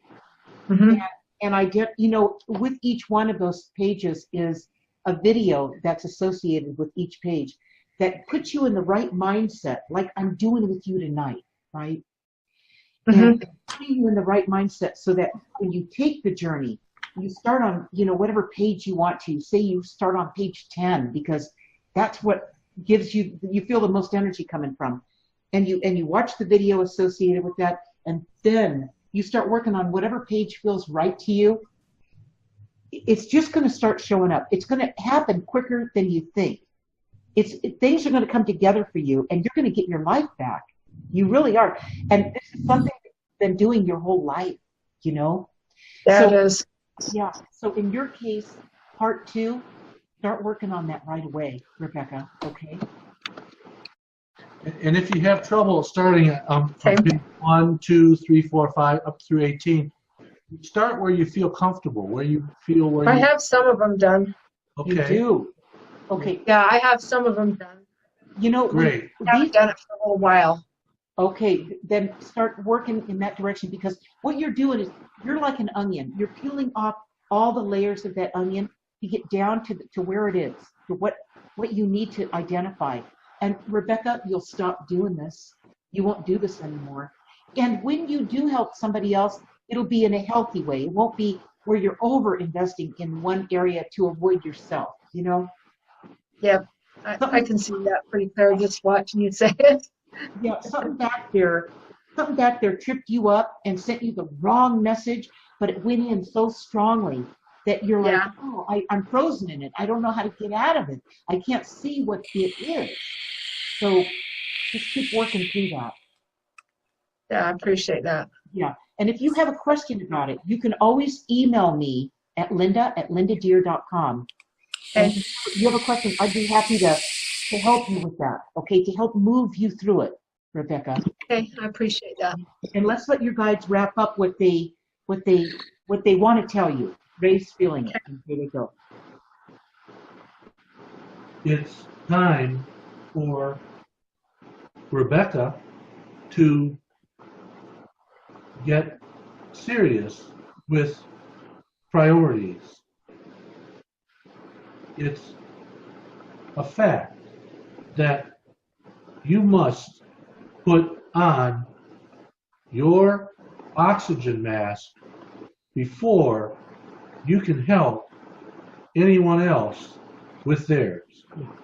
Yeah, that's a metaphor, but you get it, right? Yeah, I see. When they use the term oxygen mask, they're always going back to the breath, aren't they, here tonight? I could feel. Boy, the breath is everything. But It really is. I couldn't hear you. Sorry. No, it's the breath. So work. Yeah, with, I could feel it when you're. Yeah, work with your breath. Give yourself a break. Oh my God, and breathe. You know.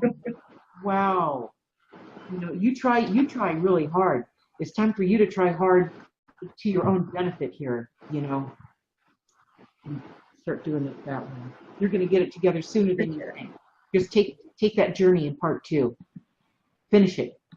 I'll review it. Yeah. Yep. Okay. Thank you. Let's see if we have any other You're welcome, questions. Rebecca. I have a question. I don't know what happened to my hand. It went down. But I have a question. It's Linda. Okay, Linda. So when I'm working with clients, you know, I feel really clear and I'm receiving clear messages for them. But that old story about tuning in for yourself as an intuitive, I have issues with that. If there is anything to say about that, I would be grateful. Yeah, we'll let your guides talk to you about that, and here they go. We see the biggest problem with working with your clients is that you can't help them or fix anyone by going where they are. So what's the hang up? Let me stop for a minute. What's the hang up with Linda being able to see for herself? Not for her clients, but for herself. You get emotionally attached to their levels of emotions. And you can't separate yourself from their problems. So how does that relate to her not being able to see for herself? It's the same thing. You start overthinking and second guessing your feelings, your situation, your thoughts, until you end up not doing anything.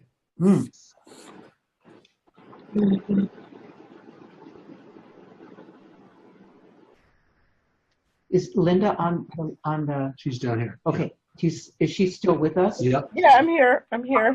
I'm listening. I'm listening. Anyway, you know, it's a message for you. The message is for you. And you've got to, you know, have that time to connect with it or whatever. But that's what they see. Okay. Kathy says, thank you for inviting me tonight. This is Kathy O.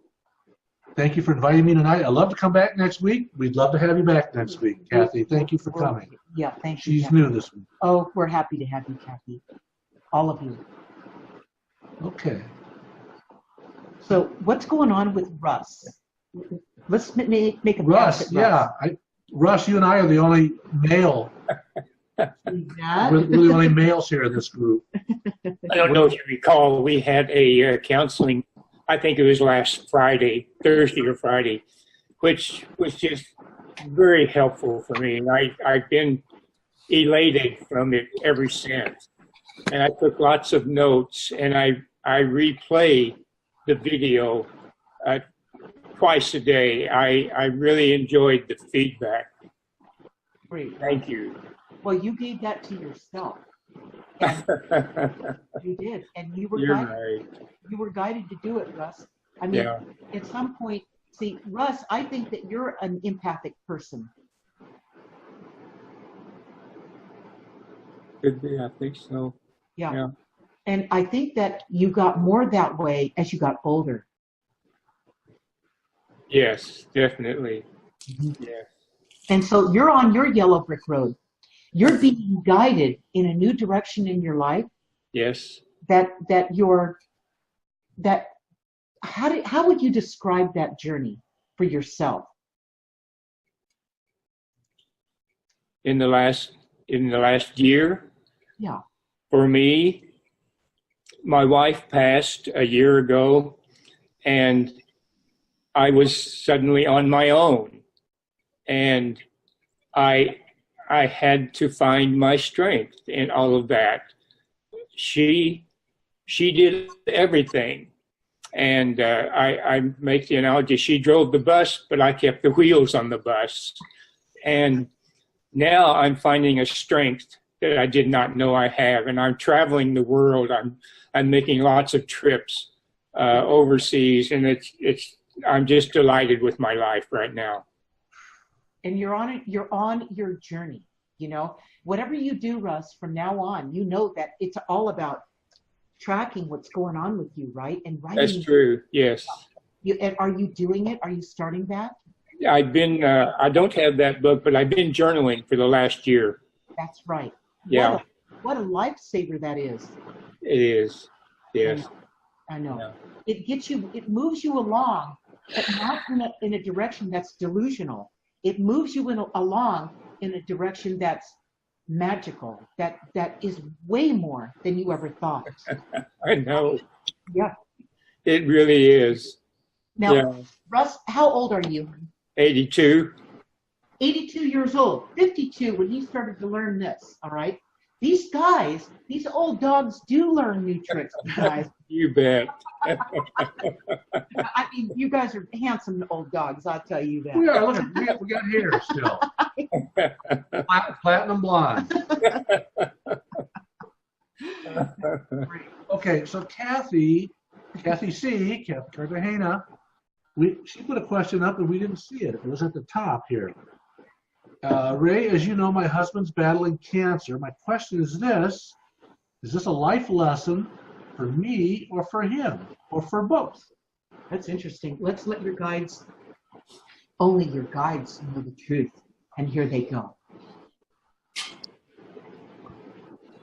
In a way, it's a lesson for one of you and part of the contract for the other. It's always a possibility that in a life you sign up for, that you could die of many things. Illnesses are just one of them. There's probabilities for people that they could die from cancer or an accident or many other things.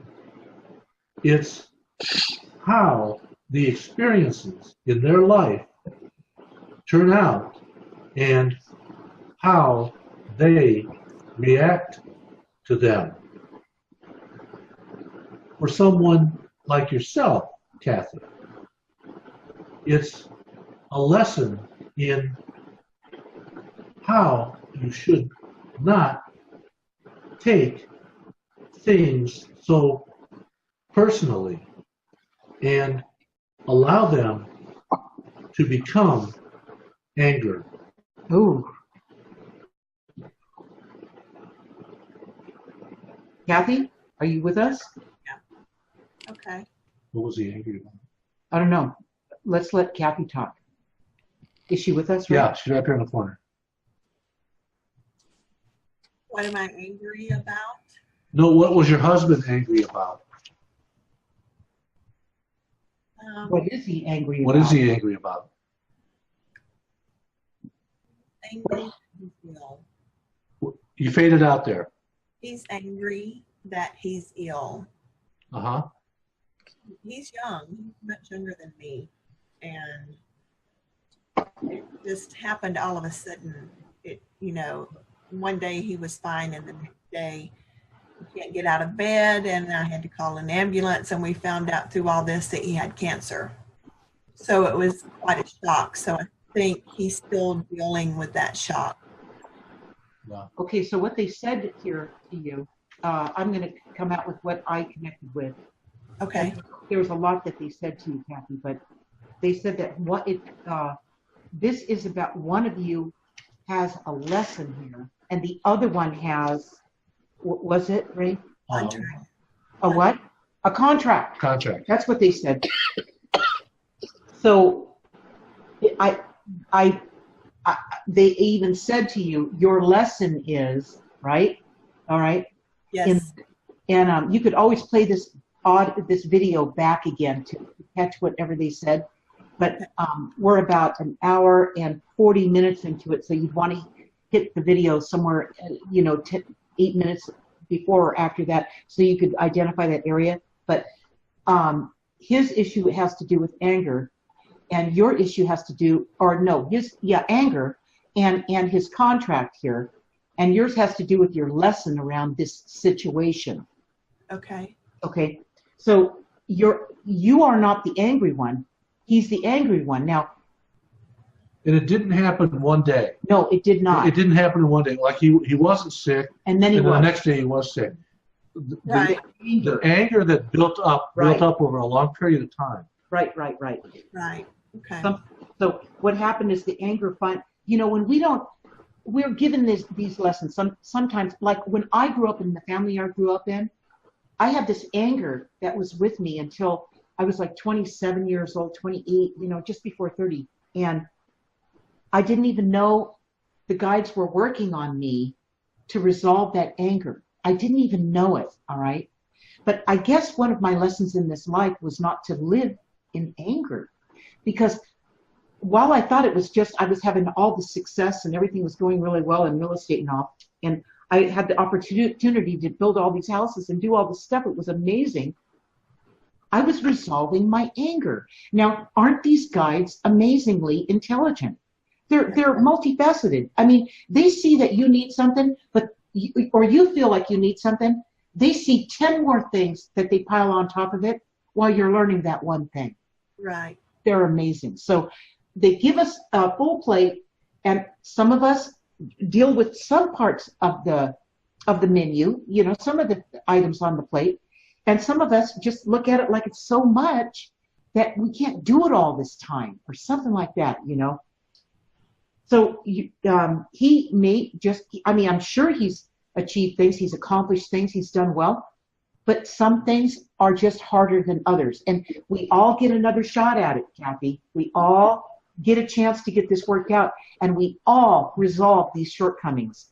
Right. At some point in our evolution, we all work through it. So you're with him, and at this time in his evolution, where he's experiencing this anger that has a hold of him. It has a hold of him, And yours is your lesson in it, You want to play this back and write down everything they said.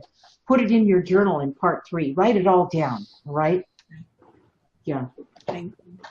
If you have any more questions about it, go ahead and ask us now.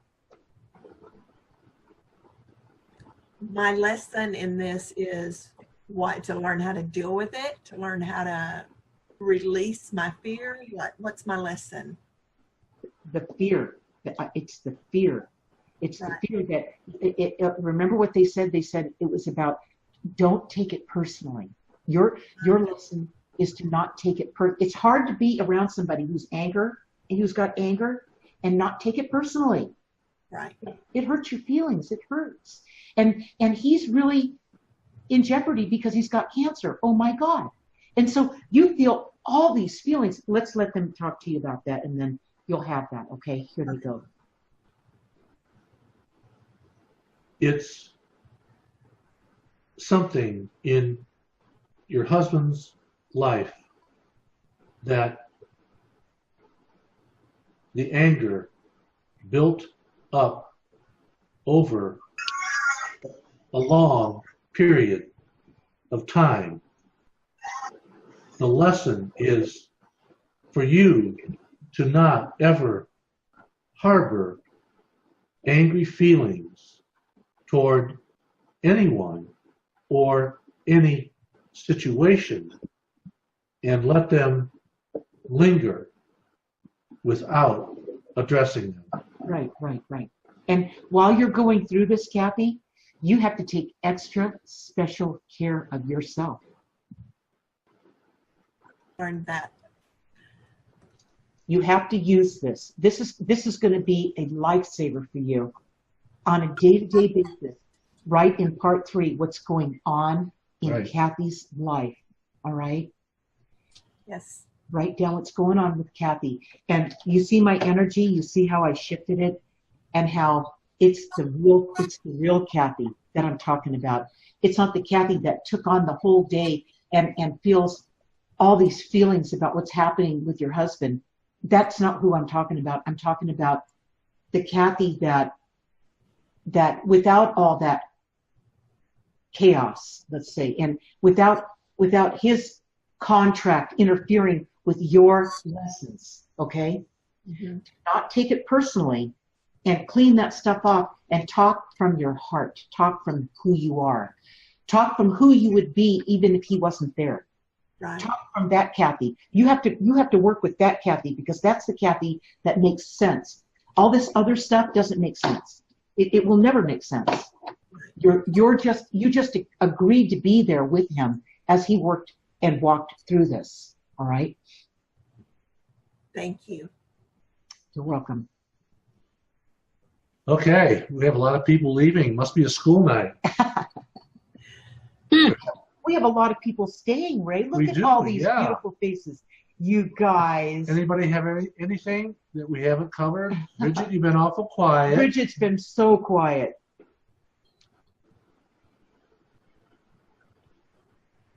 Let's having trouble. There we go. Hey, Bridget. Now we can hear you.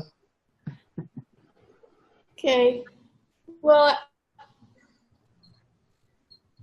I had a funny experience over the weekend. I needed something comfortable to sit on in my apartment, because the previous apartment was furnished and this one's unfurnished, and I didn't have it. So I went to, there are lots of estate sales that happened on the weekends here in Omaha.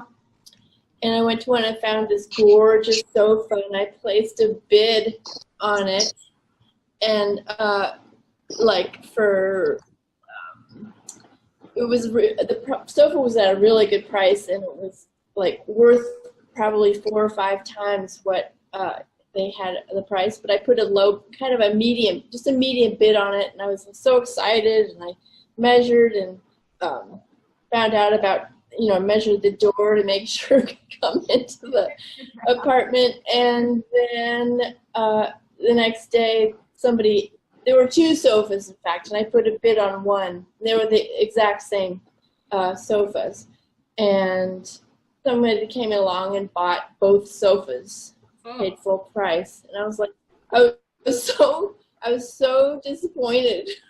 I was so bummed. And I was really mad at myself for not just, it was a really good price for the sofa anyway. I should have just paid the full asking price. I was so mad at myself, and I could have probably stewed about it all week. But instead I went the next day to the Nebraska Furniture Mart. Is an amazing place here in Omaha, and I found another really nice sofa for a really good price, and so I didn't hesitate. I just bought it. So I think I have to learn not to question myself so much, right? Because I keep losing out like these things, and I've waited a little bit to. I was talking to you before about job. Taking a little bit too long to apply for jobs, and so I think I'm starting to get the message that I have to. Right. That's what's going on. Yeah. You're getting the right message. That's telepathy. You're getting the right telepathic communication on this. time and time again. But you know, in your situation, Bridget, you have not been employed for 10 years. So you're kind of out of sync with what's going on and how to, and should you spend money, it makes sense that you'd be conservative, Yeah. like over the top, because you know, until you get a job and you start to feel good and comfortable in your life again. Okay, so it's no wonder, it's like the pendulum. The pendulum was way out here, you know, you were way out of whack. And then by the time the pendulum swings down, it swings up here before it starts to get back, and it goes back and forth and back before you find your seat and you're back in the game. Okay, you're back in your groove and you're going again. So be patient with this process. The good thing about this is you are moving on. You moved. You're out there looking at stuff like the furniture, the job. You realize that you're the one that's getting in the way. You realize that now. But it makes sense that you would do that since you've been so out of whack, so out of balance for so long. So don't be hard on yourself. You're in the game now. You're back in it. And you're working through it, and you're catching yourself, and you're seeing it. Okay? Let's let you guys wrap up what I just said, and here they go. Bridget, write this down.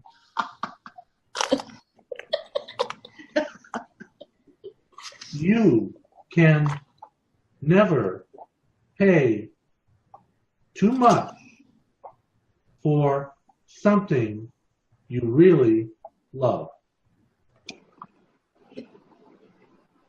Yeah. That's nice to hear. Because I really did love it. I really did love it. I thought it was because I felt kind of bad about really wanting a sofa, so because I'm not really like that. You know, I have to have, you know, a lot of things. But it just would have been important to me to have a sofa that was so comfortable to sit in, and I felt really good in it. And, now, do you hear the difference in Bridget's energy when they said this, when they told her this? You hear the difference? How much more perked up she is? Yes. Okay. You know what I guess. You know what the guides just did? Lifted her spirits. They gave her permission. Yeah. They gave her permission. And sometimes that's what we need. We need permission to take that risk.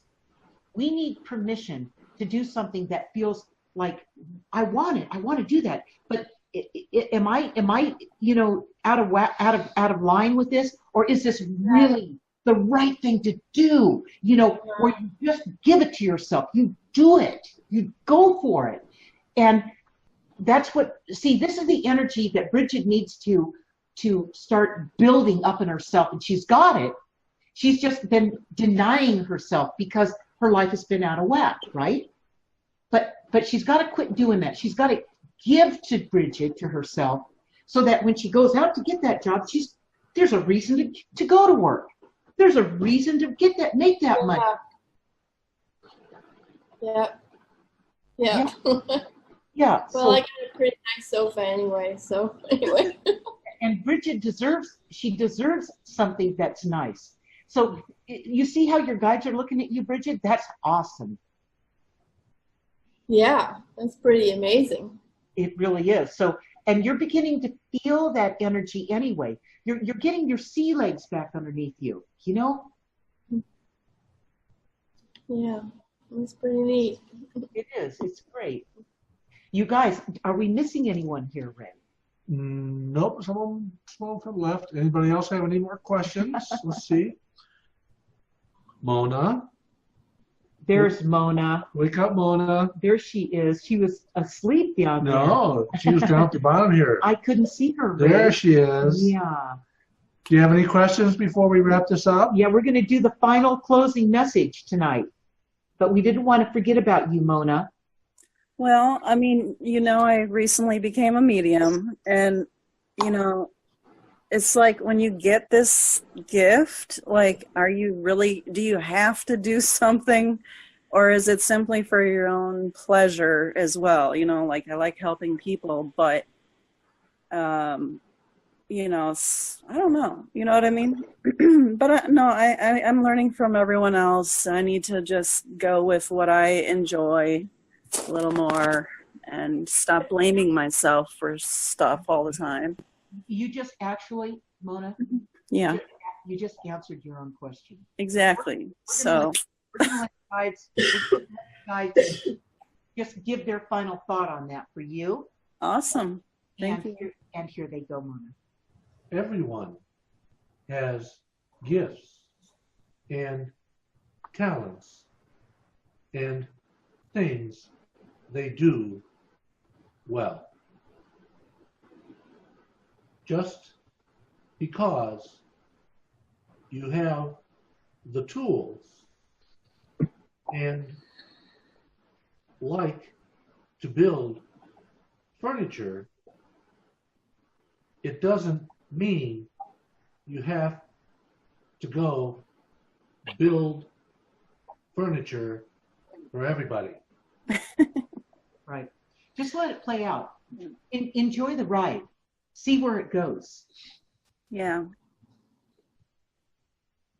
You know, the fact that you don't put pressure on yourself, Mona, when you go through this, when you're, experiencing this and you're evolving through it, you will do better than if you put pressure on yourself. Yeah.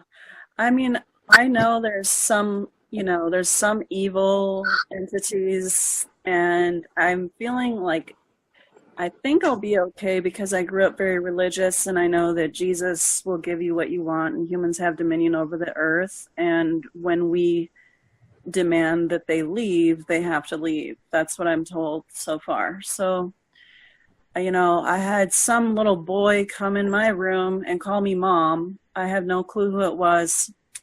I didn't see him, but I heard it. And I have extremely vivid dreams, so it was like weird that somebody would come to me that way instead of a dream. Just, you know what to do, Mona? Write this all down. You know that, right? You know to write this all down. Okay. And also, nothing is ever weird or strange, right? But always interesting. Right.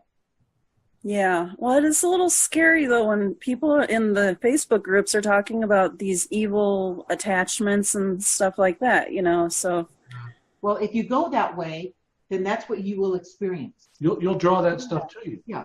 If you go that block things. There's part of you, because of the upbringing that you have experienced, that is interfering with this, okay? And it's all about programming. It really is. So if you can't overcome it, then you can't. And then you should probably stay away from it, because that will influence what you're doing. It will drive you right into the wrong people.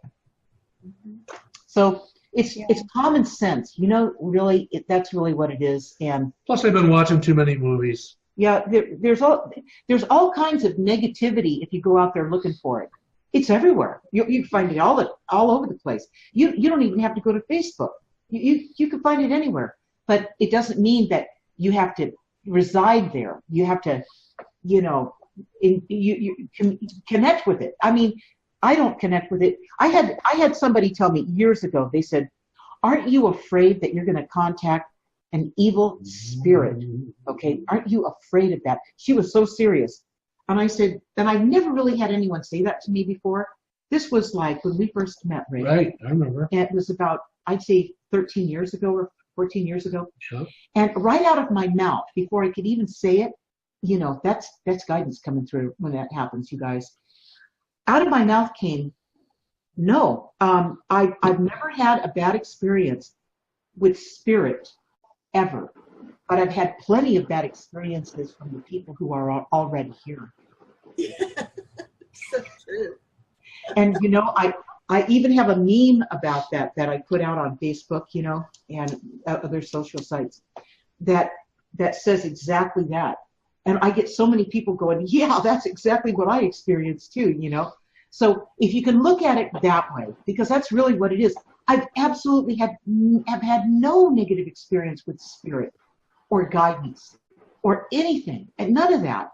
But like random things happening to you, though. I mean, it may not be negative, but it's just so like okay, why is the TV off and I just turned it on? Or, you know what I mean? Just this. That's not negative. No, It's not negative. they're letting you know they're around. Right. I've had those things happen. A lot of things happen. That doesn't scare me. Oh, no. In fact, before it would even happen, I wrote about it in Guided. Before it even happened, I knew who did it. Before they did what I thought they were going to do, which they did. Okay. Yeah, there's things that happen all the time that are very interesting. I mean, yeah, they're just they miss you, all right? And you've been around for a long time, Mona. You've made this trip many times, into this incarnation, you know? So, there's a lot of spirits. I mean, there's all kinds of spirits out there. There's your spirit guides, your angels, your guardian angels, your higher self, all these people, and there's relatives and loved ones who have crossed over. And there's just some spirits out there that think you're a fascinating person and want to talk to you. Yeah, I had somebody ask. They just show up. It's true. Yeah, I had somebody ask to be my spirit guide. I was reading a young gentleman who passed away from a drug deal. He got shot by somebody, and he was asking to be my spirit guide. I'm like, no, thank you. That's not how it works. You know that, right?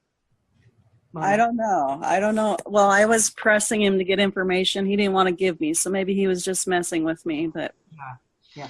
So so the story goes, anytime that you associate with negative energy, people, I mean, I don't think about them as spirits at all. I only can relate to the people, all right? And anytime you associate with them, you're bringing it into your life. That's how it works. You become like those you associate with. You associate with your guides and this higher knowledge and this intelligence and this clarity, and you keep the thing going by acknowledging doing your part, writing down what's going on, and doing your curriculum, doing your part. You will not attract that ever. It's not even possible. I'm really curious. Why do I know? I found out Christmas who I was my past life. Did I tell you this already? I called my grandchildren and got details of myself. Oh yeah, you did mention that. Yeah. Like, why am I getting this information right now? You know what I mean? I know they're having a family reunion this summer, but every Christian, they don't believe in reincarnation. Okay, instead of just asking for questions and randomly grabbing stuff out of, here and there, and then going, just keep kind of moving along and wondering and getting scared of this and that, you need to start writing this stuff down. If you're serious about yourself, you've got to do it, Mona. I'm telling you that as I've said all night tonight, you're going to get where you're going. This will just get you there faster, all right? Okay. And if you really want to get moving along and you're serious about this, you're going to know you are, because you're going to do the work. But if you're not serious about it, you won't do the work, and you'll just keep on playing with it. And that's okay. There's nothing wrong with that. That's everyone has their choice, and everyone should respect each other's choices, right? But the real answers reside within you. And even at the beginning of this, you answered your own question. You're moving so fast that you're missing it, even though it's right there. You've got to take the time to write it down. You've got to do that. You know what? You're even better than you think. You really are. But you've got to do the work to see what that is. Okay. I found out something really interesting. Somebody read me, said my spirit guide is like an American Indian woman. And my son is part American Indian. Isn't that interesting? Everything's connected, everything's interesting. Okay, wait, what do we have? Okay, Rebecca, to all of us, as all I experience and study with Linda and Ray, I feel it's a blessing and a privilege to participate with this group. I'm grateful for the insight. Wow. Blessings to all. Well, we're glad to have you here, Rebecca. And how lovely is that? How lovely is that? All right. All right. We'll see you again. You guys are all special to us, and you're special You're special because you're still here working this out. It takes a brave person, the guides always say, it takes amazing courage to experience an earth life. It takes amazing courage to agree to do this. And that's why they're here with you every step of the way. You are not here by yourself. You are not here to fend for yourself. You understand that, you guys? All right. You guys get that, right? Yes, absolutely. Okay. We're getting that. I mean, I'm serious about that. Once you connect with that, and you start doing the work, and you make this connection to your guides. Oh my God, your life will start working like it was supposed to. The way it was supposed to before you got knocked off your path as a little kid. That's why part 2, taking the journey and my guided journey, is so important. To go back and it's like gathering yourself back up again, so you're back in one piece. All right, and that's what this is. Okay. All right. Final message. Telepathy. What's the name of this one, Ray? Telepathy. The silent. The silent communicator. Right. Okay. And here they go, you guys.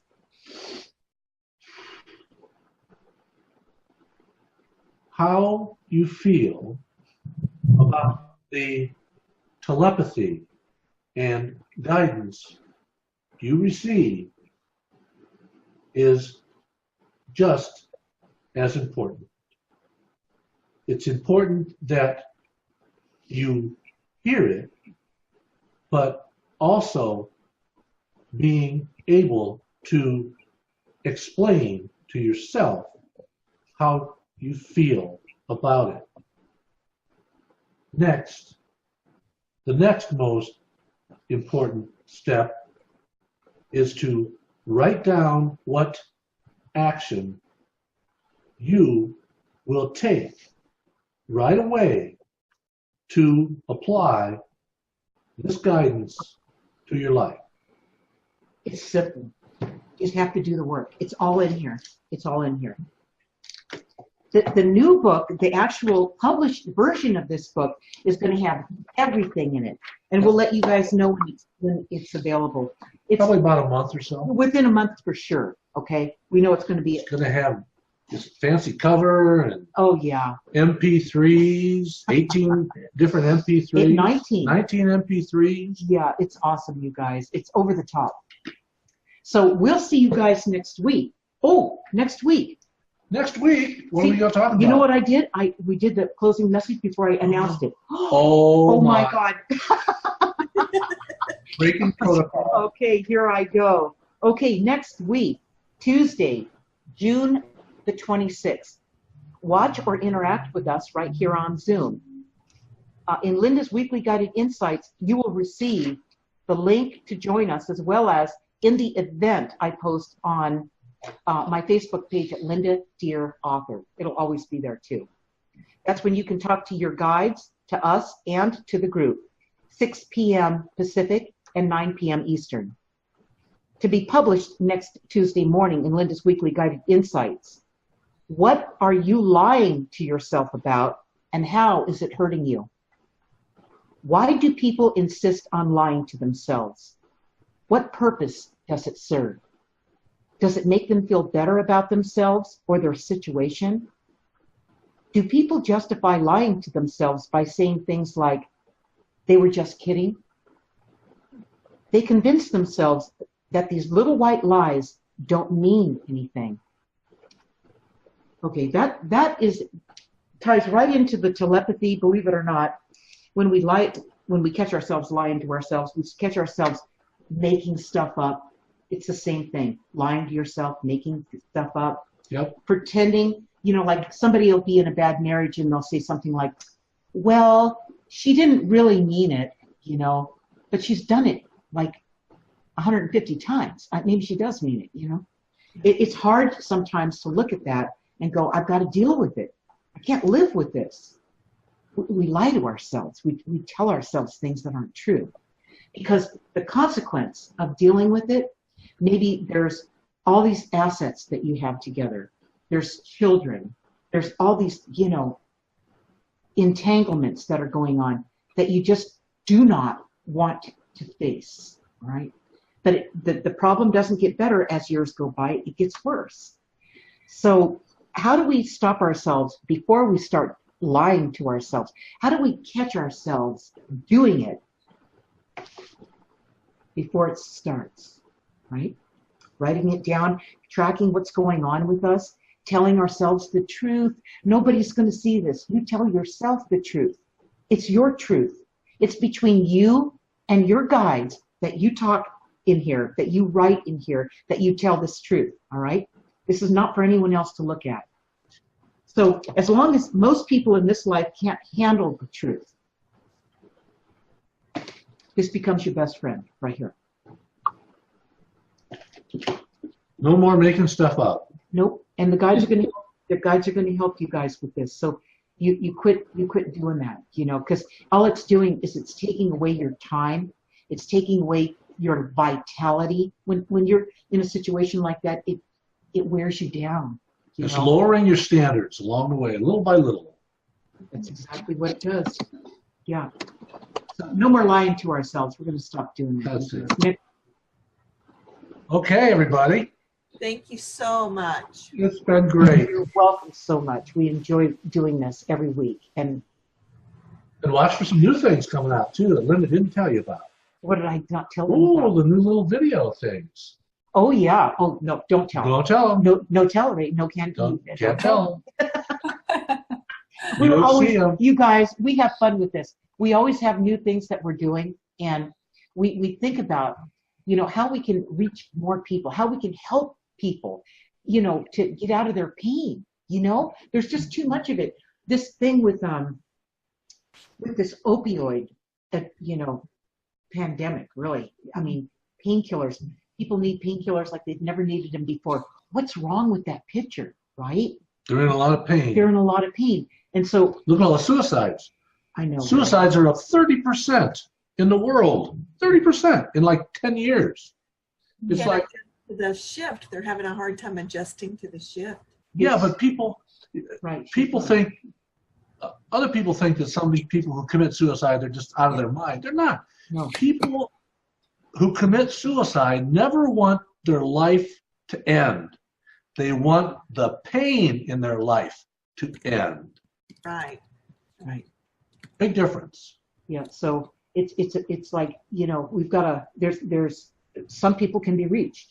The guides always told me ever since I was a little kid that you will help the people who can be reached, Linda, and the others, just leave them alone. You know, they have their journey, their lessons in their contract. Leave them alone. That's the first thing they told you in the book. It is. Some people are going to fly off the merry-go-round. They're going to let go and die having lived fear-based lives. And you can't reach them all, but there's a lot of people who want to be reached. There's a lot of people who want to understand what this is, and they want to rise to the occasion. They want to be there as this new energy and this new vibration of the planet and all this new good stuff starts happening. And it's happening now, you guys. It really is all happening now. That's what's bringing out a lot of, you know, disclosure about what's going on that people have been hiding and, you know, and getting away with stuff, and it's coming out and they can't hide it anymore, you know? Right. So it's a good thing. You look at it and you go, oh my God, that's terrible. Not really. It's finally coming out. It had to come out, you know? So again, we can't be lying to ourselves, pretending things are different than they are. They are what they are. We've worked through it, and then there's a new day, and things are better. But you can't make them better if you keep sweeping them underneath the rug, pretending they're not there, you know? So, I don't know. It's our own level of dealing with what needs to be dealt with regarding that subject. So, it'll be a good topic. Yep. All right, you guys. We'll see you guys next week. See you soon. Bye-bye. Bye. Bye.